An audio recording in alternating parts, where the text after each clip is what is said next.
vous le voyez autour de moi dans ce désert reconstitué, ici, la vie végétale est tout à fait possible, mais extrêmement difficile. C'est le cas en Afrique. Alors 11 pays ont fait un pari un peu fou, celui de créer une grande muraille verte sur 7000 km pour relier Dakar à Djibouti. Quelques années après le lancement du projet, on est encore loin du compte et il est très critiqué. Reportage sur place au Sénégal. Bienvenue à Tessékéré dans la région de Ferlo, une zone aride au nord du Sénégal. Moins de 300 mm de pluie par an depuis 40 ans. La végétation disparaît lentement et les troupeaux des éleveurs peuls aggravent la désertification. Alors, le sergent plante des barbelés dans la prairie pour protéger la muraille du futur. Ici, on est dans la Grande Muraille Verte, une des parcelles de la Grande Muraille Verte, parce qu'il y a beaucoup de parcelles. Oui.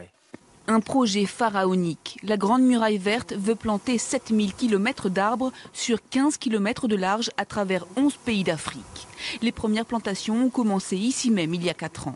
Le désert va refleurir, Omar le promet. Les espèces locales retenues pour le projet n'ont pas besoin d'être irriguées. Ça va changer le climat local, ça va créer un microclimat. Et partant de là aussi, ça va avoir une répercussion au niveau de l'élevage.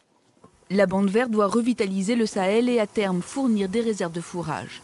Au début, les bergers craignaient de perdre des pâturages, ils ont aujourd'hui compris. Les Peuls ne pratiquaient que l'élevage, les crédits de la muraille verte leur font découvrir les légumes et les fruits. Nous avons planté 5 hectares et demi. Et des revenus pour les femmes, une révolution. Pour les chercheurs qui travaillent sur le projet, c'est d'abord un projet de développement humain. Stabiliser des populations, leur assurer un meilleur niveau de vie, mais aussi développer d'autres ressources économiques que uniquement l'élevage. 15 000 hectares ont été plantés, mis bout à bout, cela représente environ 5 km de la future muraille.